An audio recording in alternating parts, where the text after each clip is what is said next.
Oke, balik lagi di channel Twist Project. Yes, hari ini kita lagi-lagi ada di Geraha.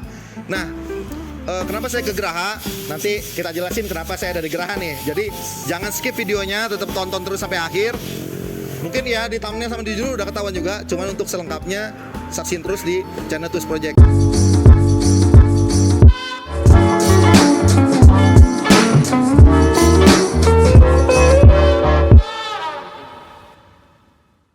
Sebelum kita lanjut ke videonya, saya mau ngingetin buat teman-teman yang belum klik tombol subscribe-nya, silahkan klik supaya channel kami bisa lebih berkembang dan kami bisa menyajikan video-video yang menarik lainnya buat teman-teman. Lanjut aja ke videonya, yuk. Kita mau sedikit ngebahas tentang apa aja sih yang bisa dilakuin di bengkel Geraha Motor. Karena di video-video sebelumnya itu banyak banget teman-teman atau subscriber yang nanyain untuk fasilitas apa aja sih yang bisa dilakuin di Geraha. Nah, sekarang di samping saya nih udah ada Anggi. Nah, Anggi, set up. Nah, Anggi, ini supaya lebih jelas nih, mendingan Anggi aja yang jelasin. Jadi di bengkel Geraha ini tuh bisa apa aja sih, Nah, kalau di bengkel Geraha ini fasilitas servisnya banyak ya. Banyak. Pertama, servis full treatment, servis paling best seller yang paling banyak diminati para konsumen gitu. Yang pertama, servis full treatment itu mencakup servis ringan, servis throttle body, servis CVT buat motor matic ya, infus injeksi, engine racing, sampai cuci steam. Wah, jadi keluar dari sini udah kinclong lagi. Kinclong. Oke, mantap. Ya. Nah, berarti itu kan bisa dibilang servis berkala berarti ya? Servis berkala, tapi kita banyak bonusnya gitu intinya. Kalau misalkan ngambil paket full treatment dengan harga misalkan nanti dicantumin sama ahli Ya, boleh nanti cantumin. gitu, dengan motor sekian, cc sekian, berapa tarifnya, nanti kita tuh dapat servis banyak gitu, banyak dapatnya gitu. Jadi oke. Berarti ini kayak bundling ya, kayak paket Ya. lah, kayak paket gitu ya. Kayak paket. Jadi memang enaknya kalau di sini itu ya teman-teman bisa milih mau servis sesuai kebutuhan, maksudnya sesuai apa yang teman-teman mau, atau full treatment. Full treatment tadi mencakup apa aja? Ulangin lagi ya. Servis ringan, gurah mesin, infus injeksi, throttle body, reset echo, sampai cuci steam. Nah, Kalau itu. motornya motor matic sampai servis CVT, kita bongkar CVT. Ya mungkin udah jelas ya. Jadi di sini bisa jadi dari motor datang kucel induk kumal gitu ya.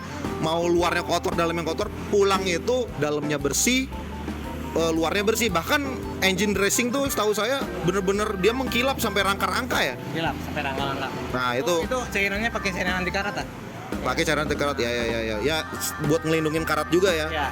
Nah, kalau tadi kan kita udah bahas tentang perawatan berkala nih. Dengar-dengar di Geraha juga bisa tune up nih. Jadi selain perawatan berkala tuh di Geraha tuh bisa apa lagi sih, Tune up performance bisa. Tune up performance. Misalkan upgrade CVT plus remap ECU, dyno test bisa. Oh, bisa remap juga. Remap bisa. Oh, dyno test. Nah, ngomong-ngomong dyno test nih, saya menarik juga nih kan buat teman-teman yang belum tahu juga nih. Jadi fasilitas yang ada di Geraha tuh tadi ya seperti itu. Nah, untuk toolnya apa aja sih yang digunakan di sini? Untuk tool kita alhamdulillah lengkap ya. Dari pembukaan ban kita pakai mesin, tire changer, ya. Kita ada dyno test, Ya. tools sesuai general tools ya sesuai standar dealer, software buat reset motor injeksi terutama gitu. Remap ECU juga kita udah support. Gitu ya. Ya. Nah, untuk remap ECU nih, ini menarik nih buat teman-teman yang mungkin ada pertimbangan, saya pengen ganti ECU aftermarket tapi nggak mau merek A karena katanya merek A tuh banyak masalah. Tapi kalau mau beli merek B kemahalan. Solusinya mungkin kan remap ya. Nah, itu remap ini bisa untuk motor apa aja sih remap tuh? All Honda bisa, semua Honda bisa. Semua Honda bisa? Ya. Dari Matic, Bebek sampai motor sportnya? Ya all tipe Honda bisa. Kalau buat Yamaha kita masih pilih-pilih, masih riset. Ya. Nah, buat teman-teman yang punya motor Honda, apapun tipenya, ya yang jelas harus udah sistem ECU ya. Iya. Bukan CDI ya.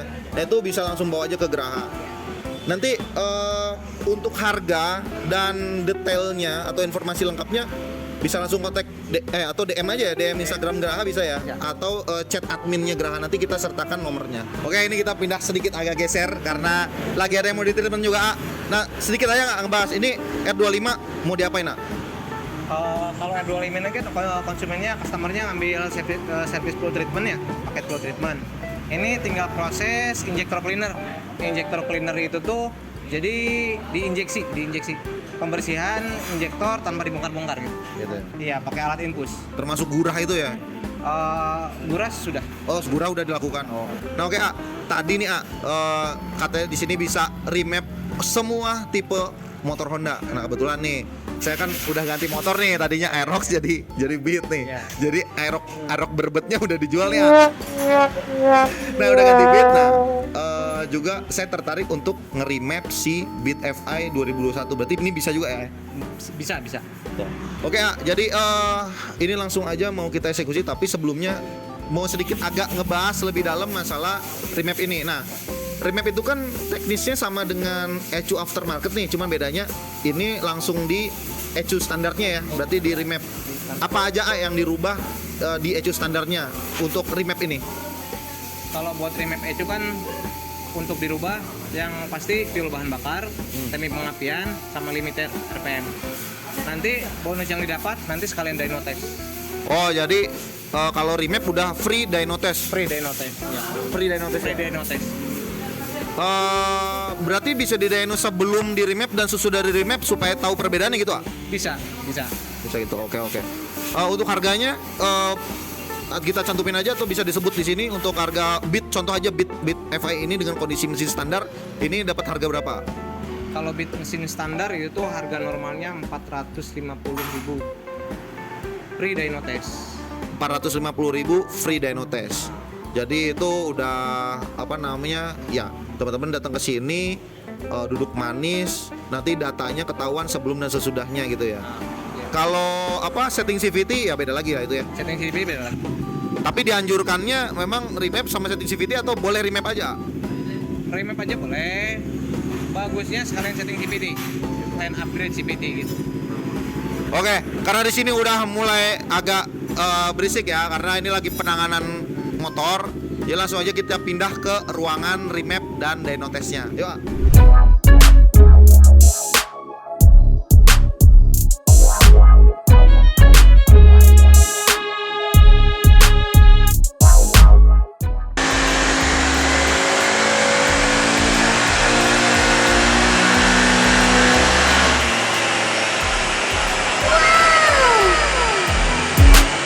Oke, sekarang kita udah di ruangan dyno dan tadi udah teman-teman udah lihat udah running pertama ya sebelum remap ya, berarti ya. Nah, ini yang kita dapat, ini sebelum remap ya. Yang kita dapat itu kan horsepower-nya ada di nilai rata-rata horsepower-nya di 8,5 horsepower dan torsinya itu 25,90. Oke, kalau kita bandingin sama klaim pabrikan ya. HP-nya kan 8,9 HP nih, di saya nih turun jadi 8,5. Memang terlebih beda pengetesan, di sini dynonya apa, di sana dynonya apa. Tapi makanya kita ambil rata-ratanya. Nah, dengan klaim pabrik yang 8,9, di saya 8,5. Pertanyaan pertama, wajar nggak? Wajar, ah. Alasannya kenapa? Karena tiap mesin motor itu kan dibikin di mesin yang berbeda ya. Maksudnya tuh cetakan 5, nah kelimanya pasti ada clearance yang berubah lah gitu, kurang presisi, tingkat presisiannya, presisi dari kualitas dari bahan yang pertama pasti kan, kedua bagus gitu. Ya. Itu kan nilai rata-rata ya. Nilai rata-rata pasti kalau misalkan Beat sama Beat di dyno test pasti perbedaan horsepower 0, Ya. Oh, oke. Nah, oke. Jadi ya wajar aja. Terus yang jadi alasannya juga memang dyno alat pengetesan untuk dyno testnya itu ya berbeda-beda juga kan, kalibrasinya artinya berbeda-beda. Cuman kita ambil rata-ratanya masih di angka 8 lah ibaratnya. Masih angka 8, jadi masih kategori wajar. Nah, ini yang cukup kontrasnya kelihatan di torsinya nih. Nah, torsi yang diklaim pabrikan itu kan 9 Nm nih, 9,3 Newton kalau nggak salah. Nah, di saya ini memang udah di-upgrade di bagian CVT dengan memakai puli bubut, roller sudah di tuning juga, terus pernya juga udah di-tuning, tapi memang sisa kampas dan lain-lain masih standar. Nah, di sini yang kita dapatkan torsinya itu 25 Nm nih. Nah, klaim pabrikan itu kan 9,3. Kontras banget, jauh banget. Nah, ini wajar juga nggak torsinya dengan ubahan CVT di Beat Deluxe atau Beat FI 2021 ini torsinya naiknya drastis itu gimana? Wajar atau enggak? Wajar lah. Pertama, keluaran Beat Deluxe ini terutama konsumen komplain pasti masalah tenaga, Torsi ya. torsi. Daya angkutnya ya. Banyak yang bilang nanjak sedikit motor tuh ngepah di tanjakan. Lemot, ya. Di tanjakan. Kadang boncengan bebannya bukan oper ya gitu tuh. Misalkan beban pengendara yang bawa 70, yang dibonceng 70 kilo, terus banyak yang ngeluh nggak kuat nanjak. Nah gitu, wajar. Wajar. Ya. Makanya dengan operasi CVT ngeringanin roller, terus ngejaga si fan belt itu pergerakannya lebih agresif. Ya mungkin lebih enak torsi, tapi mungkin ngalahin di putaran atasnya mungkin ya. Top speednya ya. Top speed. Ya itu prinsip dasarnya ya kayak gitu, ngoprek matic mesin standar. Kalau mau main bawahan ya dapatnya bawahan sama tengah mungkin ya akselerasi. Ya. Kalau mau main atasan ya dapat atasan, cuman masalahnya berapa lama mencapai si top speed tersebut gitu ya. Betul. Jadi sesuaikan lagi kebutuhan. Kalau nyeting motor matic tuh ya kalau dalam kota ya kita setting untuk agresif aja. Stop and go enak, akselerasi enak. Tapi kalau yang rumahnya banyak jalan lurus, apalagi yang di Pantura, gitu kayaknya itu enak untuk nyeting atasan ya. Atasan. Iya gitu ya. Ya oke lah, oke. Hasil yang kita dapat sebelum remap seperti itu. Penasaran berubahnya berapa dari sebelumnya? Jadi langsung aja kita eksekusi untuk remap ECU-nya. Yuk.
Kita udah final running nih ya. Jadi ini sudah mendapatkan hasil setelah di remap. Nah untuk lebih jelasnya langsung aja Anggi yang ngejelasinnya. Gimana Anggi? Setelah finish ini apa yang didapat? Kita jelasin before afternya ya. Ya. Nah, sebelum remap dulu. Sebelum remap di horsepower dapat 8,5 horsepower. Nah, sesudah remap ada kenaikan 0,2 HP, 8,7 horsepower. Nah, terus di torsi sebelum remap 25,24 Nm/m, sesudah remap 26,38 Nm/m. Ada kenaikan 0,1 Ya. Nm/m. Tapi paling signifikan di ini ya, di pencapaian kilometer per jamnya. Sebelum remap ECU standar 93,3 km/jam, sesudah remap di 99,6 km per jam. Artinya dengan remap pada motor ini itu dari mulai horsepower, torsi dan pencapaian kilometer per jamnya itu positif ya. Positif. Ya. Ada kenaikan biar sedikit. Ya. Nah itu. Oke, nah tadi Anggi udah ngejelasin ada kenaikan biarpun sedikit.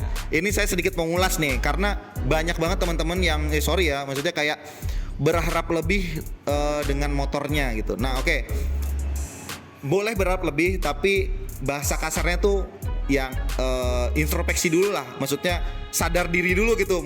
Motornya tuh kondisinya seperti apa. Kalau misalkan kondisi mesinnya standar pabrik dengan ubahan CVT dan remap bisa naik 0,3, 0,5 itu aja udah syukur gitu loh.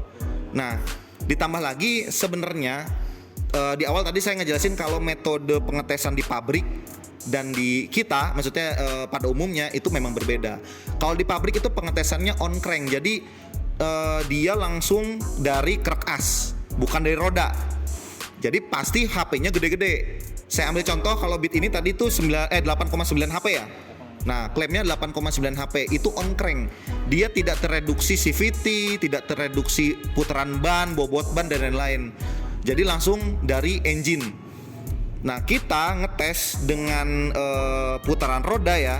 Tadi di awal aja udah dapat 8,5. Nah, itu kompensasinya dari mesin sampai ke roda itu 25% ya? 25%. 25%. Jadi saya anggap aja misalkan gini, kalau motor dengan klaim pabrikan 10 horsepower, berarti di roda itu kisaran 7,5 horsepower ya. 7,5 bener ya, kurang 25% kan segitu nih ya? Perkiraan ya. Jadi kalau motor dengan horsepower pabrikan itu 10 horsepower, berarti kalau di dyno dengan putaran roda itu sekitaran 7,5 horsepower. Nah, kalau misalkan di Beat ini kan klaim pabrikannya itu tadi 8,9 horsepower. Berarti kalau dikurangi 25% sekitar 6,6 horsepower ya. 6,6. Sedangkan kita bisa dapat 8,5 horsepower itu sebelum remap. Jadi ya udah positif banget bahkan sebelum remap. Ditambah remap kenaikannya 0,2 HP ya. Wah, itu udah jos. Ditambah lagi torsinya naik 0,1. Ya lagi-lagi kalau misalkan teman-teman pengen ngejar torsi, ngejar HP, ya mau nggak mau ya next spec ya, bore up lah minimal gitu. Cuman HP horsepower itu bukan segalanya. Gitu ya. Betul. Yang terpenting power band ya. Power bandnya. Nah, itu power band tuh menggambarkan seberapa konsisten, terus seberapa bagus motor itu dari putaran bawah hingga ke atas. Gitu. Mungkin ada lagi tambahan A yang mau dijelasin A. Bicara lagi kan HP bukan segalanya ya. Tapi kan ini perubahan signifikannya di pencapaian kilometernya. Nah, HP kecil, torsi kecil, tapi kan di pencapaian kilometer per jamnya lumayan signifikan. Ya, itu juga. Ya. Tadinya di 93,3 km per jam, sekarang jadi 99,6 km per jam. Hampir 100 km per jam. Iya. Dan kita lihat juga di grafiknya, terus saya tadi dengar suara mesinnya juga lebih teriak atasnya, artinya napasnya juga lebih panjang ya. Napas lebih panjang, power band panjang, otomatis napas lebih panjang. Iya. Oke. Nah, jadi kayak gitu ya. Ya buat teman-teman yang memang mau ngoprek mesin, alangkah baiknya sih konsultasi dulu. Gitu. Yang pertama itu konsultasi dulu, terus baru dieksekusi. Jadi ngoprek mesin motor atau ngoprek motor nih sesuaikan dengan kebutuhan. Mau dipakai apa motornya? Kalau buat daily aja ya dengan seperti ini ya, cuman remap dan CVT aja menurut saya cukup. Dan memang tujuan awal saya ganti Aerox nih, ngungkit Aerox nih, ganti ke Beat memang untuk efisiensi bahan bakar, supaya irit, supaya bisa nabung lebih banyak gitu. Kalau pakai Aerox kayak nabungnya dikit gitu. Lebih prihatin lah gitu. Nah, oke, mungkin sekian aja. Udah, ada lagi yang tambahin nggak? Cukup. Oke. Mungkin sekian aja. Tadi saya ingetin lagi buat teman-teman yang mau servis berkala, yang mau tuning ya, mau remap, mau dyno, itu bisa langsung samperin ke Graha. Jangan khawatir, Graha punya jasa towing. Jadi teman-teman yang rumahnya jauh itu bisa ditowing ya? Bisa ditowing. Nah, itu buat tanya-tanya harga, berapa servis berkala, berapa tuning, berapa harga towing, itu DM aja atau chat WhatsApp admin Graha, nanti langsung dibalas. Nggak apa-apa, tanya-tanya aja dulu, nggak apa-apa. Kan karena memang harus tanya-tanya dulu ya, supaya nanti ada gambaran, baru kita eksekusi kayak gitu. Mungkin sekian aja video dari kami Tools Project. Thank you Anggi. Siap, sama-sama. Udah meluangin waktunya, asik. Jadi sampai jumpa lagi di video selanjutnya. Bye-bye. Oke, terima kasih telah menonton. Kalau teman-teman suka dengan video ini, silahkan klik tombol like-nya. Jangan lupa share juga supaya video ini bisa lebih bermanfaat. Kemudian tinggalkan di kolom komentar untuk pertanyaan, kritik, saran, serta teman-teman yang ingin berdiskusi, silahkan. Jadi, sampai jumpa lagi di video selanjutnya. Bye-bye.